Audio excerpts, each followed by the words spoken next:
Good afternoon to everyone, and thank you for being here. I'm delighted to be part of the Just Majority Bus Tour, which is traveling the country to highlight the deep public support for a fair and ethical Supreme Court. My name is Cori Bush. I am the Congresswoman for Missouri's 1st District, that is St. Louis City and much of St. Louis County. Unfortunately, the Supreme Court we have today is the complete opposite of fair and ethical. In fact, it is a cesspool of corruption and misconduct. The Supreme Court is mired in ethical scandals that we continue to see, with the latest involving Justices Thomas, Gorsuch, and Chief Justice Roberts. I want to make 2 points about these scandals. First, these are just some of the most recent scandals.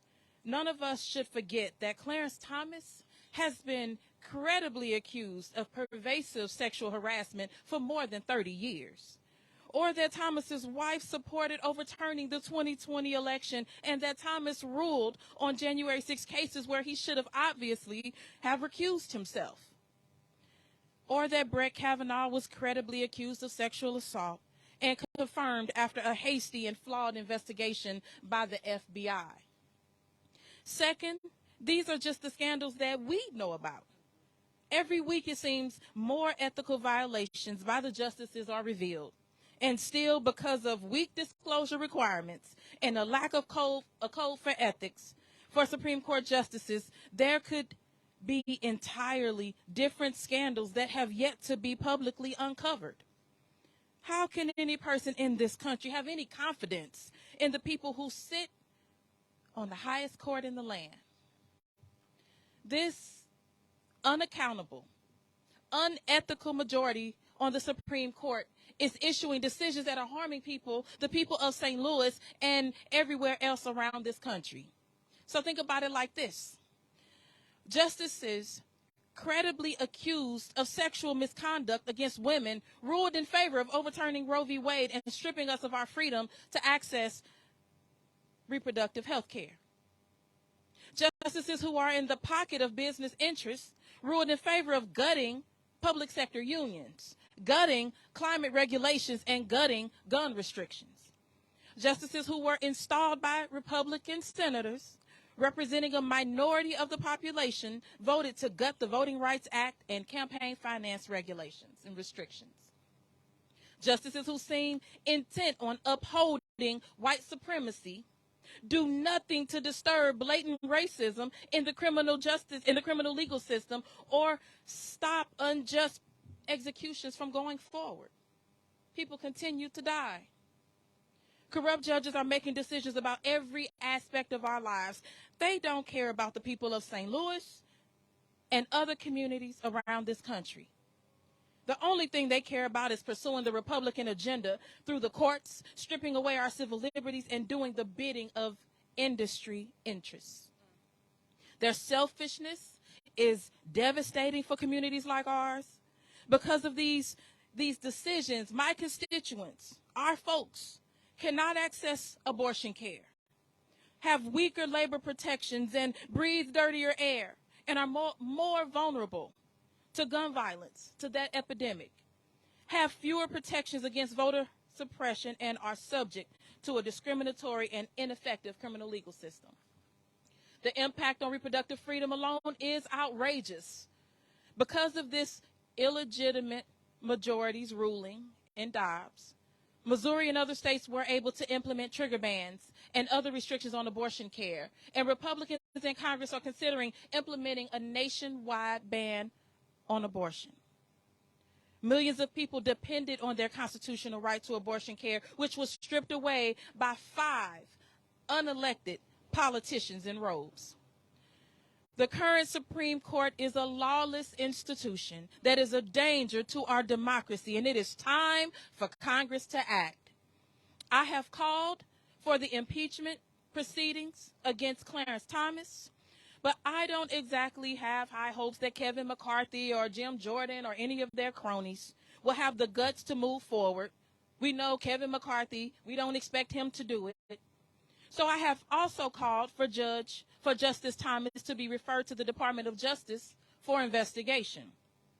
And I am a strong proponent of enacting a code of ethics for the Supreme Court. We need to pass that bill now. If Congress has a code of ethics, so should the Supreme Court.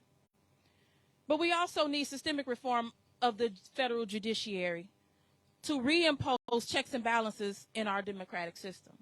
We need to expand the Supreme Court because adding more justices will not only restore balance to the court, it will also restore balance between our three branches of government.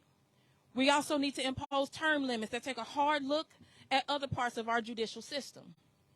This is not an abstract debate among lawyers. These are life or death issues that affect the people of St. Louis and around this country every single day. So as a survivor of gun violence, as someone who has had an abortion, as someone who has seen the power of unions firsthand, as a member of a community that has systematically been denied the right to vote, and yes, as the member of the House Judiciary Committee, court reform, it is personal for me. And it should be personal to everyone who cares about achieving a fair and just society. That's why I'm committed to leading in the struggle for court reform on Capitol Hill. This Congress, I will be leading the introduction of the Judiciary Act alongside Senator Ed Markey, Congressman Hank Johnson, Congressman Jerry Nadler, and Congressman Adam Schiff. I'm proud to announce today that we will be reintroducing this historic legislation next week to expand the court. So as long as I am in Congress, I will push to make sure the needs of the people of St. Louis are not trampled on by corrupt judges who don't care about them.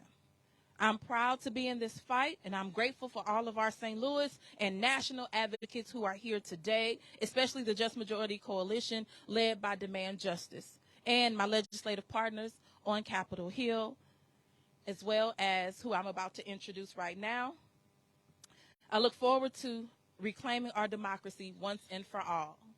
And now, I'm going to turn it over to her, the Mallory Schwarz, Pro-Choice, Missouri.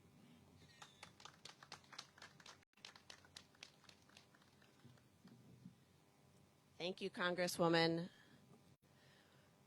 My Congresswoman.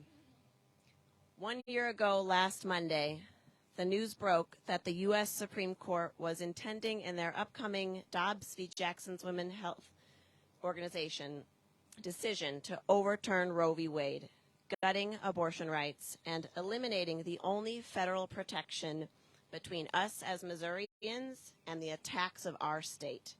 I still remember where I was and how I felt first seeing that news, though I barely remember the activities that followed in the coming weeks as we worked furiously to try and prepare for our most basic and fundamental rights to be taken away. When it happened, when the Dobbs decision came down, I was sitting in a room with Congresswoman Bush, with Department of Health and Human Services Secretary Xavier Becerra, with abortion providers and abortion storytellers at a local abortion clinic here in St. Louis. When the anti-abortion lobbyists that make up the majority of the Supreme Court handed down their decision to overturn both Roe and Casey, we were sitting around a table asking the federal government to not forget Missouri. The point of sharing these stories is this: we should not have to sit and wonder if when we wake up the next day we will still own the legal rights to our own bodies and lives. These are intrinsic, basic human rights, and the illegitimate court thousands of miles away from us here should not have this control. Whether it's attacking journalists, trans and non-binary Missouri children and families, access to abortion, access to accurate and comprehensive information in our schools, and so much more. Anti-abortion politicians, empowered by this sham decision of the court, are waging a playbook of disinformation and legal intimidation to gain power and control. Power and control over our bodily autonomy, power and control over our reproductive freedom, power and control of our lives and our futures is at the root of all of these right-wing attacks. Control over our bodies, our families, and our livelihoods. From access to abortion care to access to the ballot, Black people and people of color, people surviving economic insecurity, LGBTQIA+ communities, rural communities, those under 18, people with disabilities all bear the brunt of these attacks and will continue to if the Supreme Court is allowed to operate at the status quo. The power of the court lies entirely in the will of the people. It is long past time that our judicial system reflects the values of the people they purport to represent. While approval ratings of the Supreme Court's legitimacy are at an all-time low, access to abortion remains essential and popular. 7 in 10 Missourians oppose political interference in attacks on abortion, and unelected lobbyists in long black robes, hundreds of miles away from our families and our communities, have no business playing politics with our lives. Pro-Choice Missouri works to protect and expand every Missourian's right to bodily autonomy, to access essential reproductive health care, including abortion, to access accurate information in order to make the best decisions for ourselves and our families, and to parent our families and our children in safety and dignity. We are proud to stand here today behind Congresswoman Cori Bush, Just Majority, Take Back the Courts, and advocates across the country in demanding what we deserve, a fair chance in the courts. We envision a world with stigma-free abortion access and reproductive freedom for all, and we will continue to foster and sustain a Midwestern movement for control of our bodies, lives, and futures, because Missourians deserve more. And I'm excited to introduce my friend who's come home, the incredible advocate, Brittany Cunningham. Thank you so much, Mallory. Thank you, Demand Justice and Just Majority. Thank you, Congresswoman Bush. Thank you to all of you who are here to continue to advance and promote, to amplify this critical conversation. I'm always glad to be home, and I'm always proud to be a daughter of St. Louis.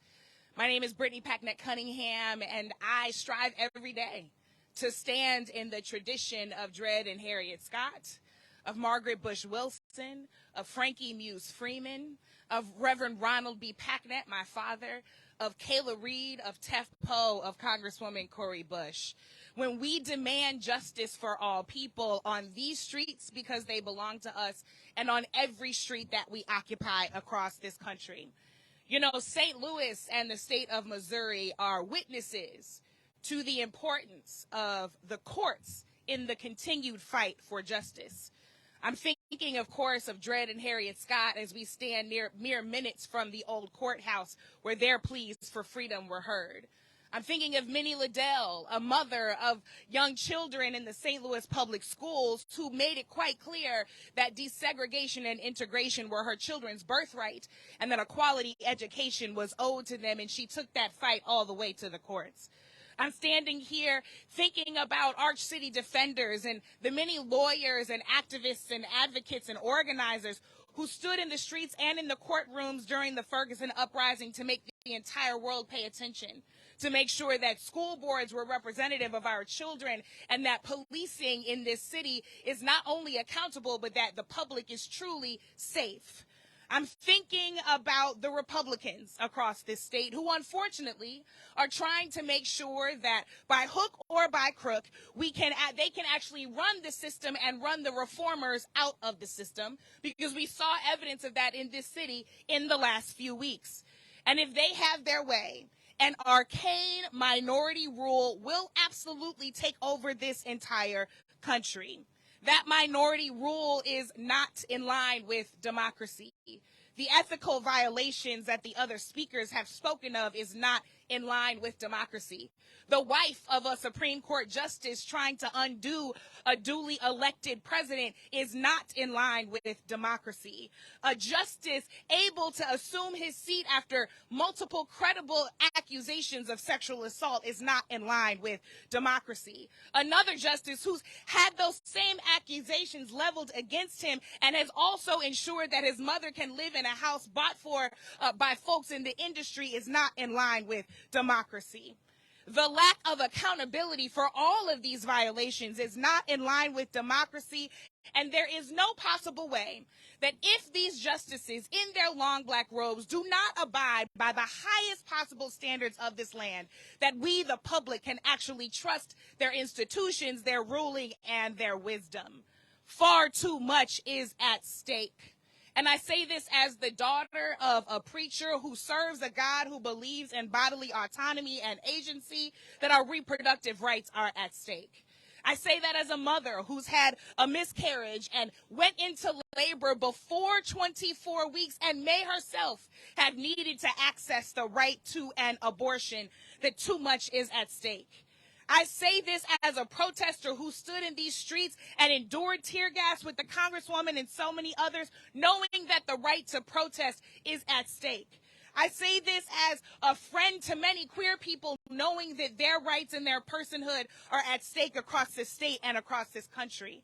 I say this as someone who understands that the right to have all of our voices heard at the ballot box, which is the most functional and basic function of democracy, is at stake with this Supreme Court.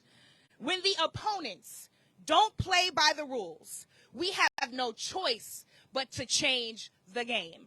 Let me say that again. When the opponents don't play by the rules, we have no choice but to change the game, to establish a code of ethics, to push for the expansion of the Supreme Court. Things that people say are too radical, but what Angela Davis reminds us just means getting to the root. And if the root of the problem is that we can't trust the people making decisions and analyzing the Constitution, then let's get to the root and change it from there. The very least we can do for all of these issues and more is to level the field of play for so many of us who have and will continue to go to the Supreme Court to ensure that our voices are heard, to ensure that the Constitution is actually abided by, and to ensure that justice is a reality for all of America's people.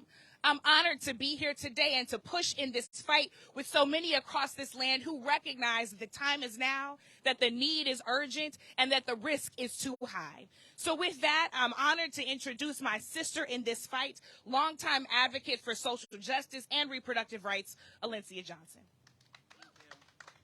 Thank you. Thank you, Brittany. Thank you, Mallory. Thank you, Congresswoman. I'm honored to be in your hometown advocating on behalf of so many things. The reality is, as everyone has said, we are up against this unjust court who is going to make decisions not just on how and if we are going to have children, our voting rights, a criminal justice system, the environment, the gun lobby, corporate interests. The list goes on and on and on, just to name a few. But the reality is these seats have been bought and paid for. There's nothing wrong with flying around the country and going on vacation. To be honest, I like doing that. But there's something wrong with it when there's a special interest of these court cases that will continue to rule our lives. There's something wrong with it when we can buy Supreme Court justices who literally have no accountability. This morning I was listening to the radio and heard that there are even more violations that have come out. The Chief Justice himself is not abiding by any rule of ethics. This coalition came together when the Dobbs decision became reality. But we knew that this was real way before then. When the Voting Rights Act, a key provision of it, was gutted several years ago, those of us on the front lines of justice knew that this court had to be reformed. The Dobbs decision, as scary as it is, and I know Mallory can talk about this because as soon as that leak happened, not when the decision came out, but when the leak happened, people were calling health care centers to make sure they could access the care that they needed. People's rights were gone within a day, within weeks. And people are still confused as to whether or not they can access the right to abortion care. But the reality is, this didn't just happen overnight. This was something that these evangelicals, and listen, I too am the daughter of a pastor, and I too believe in Jesus. And the reality is, I read the red text in the Bible, so that is why I am fighting for justice. The reality is, these extremists, years ago, decades ago, this wasn't about abortion. They were upset because their plight towards to continue a segregated nation, they could no longer win on that. And so they said, well, if we can't continue to make black people second-class citizens, we'll go after people with uteruses.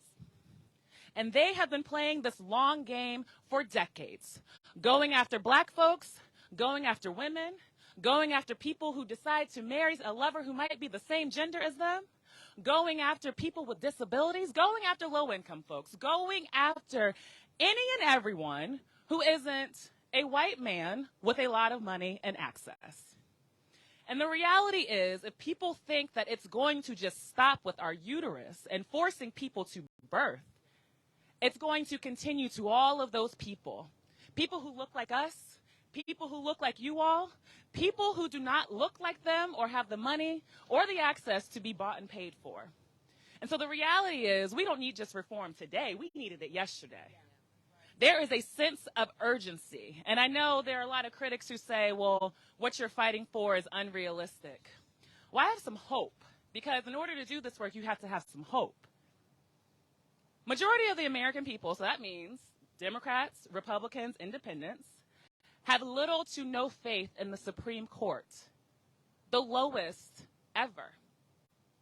And while that may seem dark, that gives me hope for this movement, that there are so many people on the side of justice that are willing to come forward and stand with us and push for Supreme Court reform. They will make sure that they continue to vote elected officials in, like Congresswoman Bush, to introduce this legislation. Because they also understand that no matter how many people that you elect into office, state, local, and federal level, they can vote and pass policies that protect all of our rights, that expand all of our rights. It can go to the Supreme Court, and those 6 conservative judges, they can overturn it all and take us back to the days that my ancestors died for. So I say all that, and I am hopeful that as we go into these dark days ahead, because there are some decisions that are coming down next month that are even more devastating on top of what has happened with Dobbs, that will make it very hard for so many of us to exist in this nation.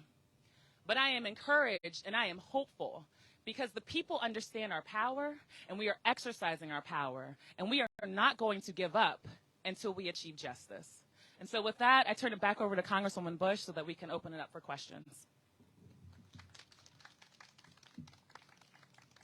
All right. So we have about time for maybe 2 or 3 questions, and questions can be posed to any of the people up here on the at the mic.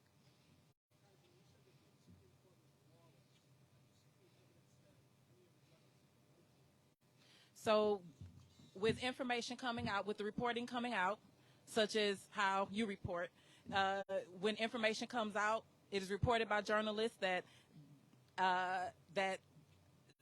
let's take Clarence Thomas, that Justice Thomas that he violated federal laws by not disclosing various things. He didn't disclose about money for school for someone in his family, for schooling for someone in his family. Didn't report about a home, didn't report about various things. So as far as the reporting is concerned, we will see as it goes further that was an actual violation. But as far as what we can see through the reporting, there was a violation for non-disclosure of various things. And not just him.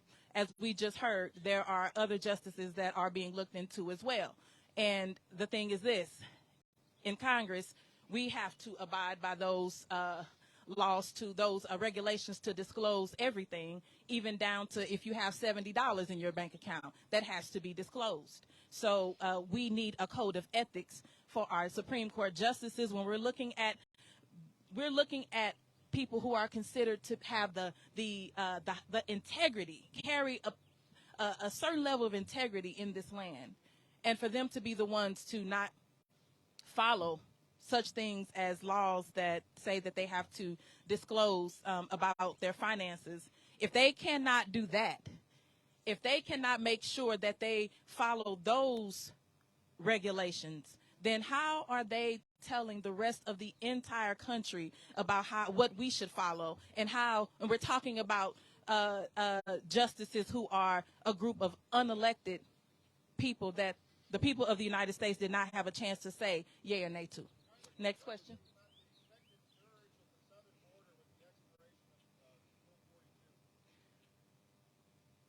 So let me just say this.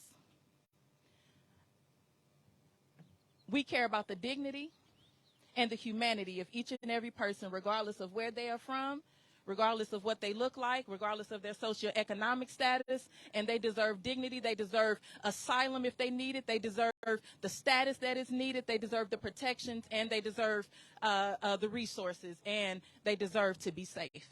Okay.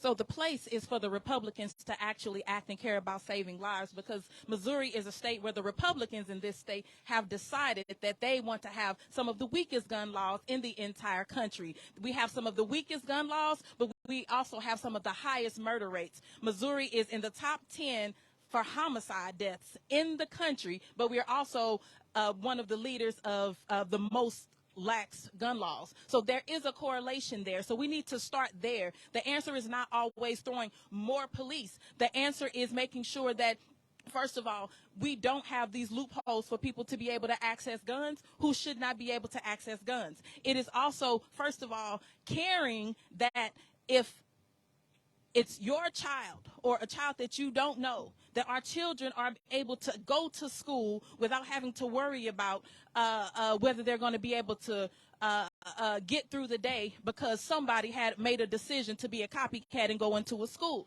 We need to make sure that the adults in the room, because only adults are there in the State House, only the adults are there in the Senate here in this state.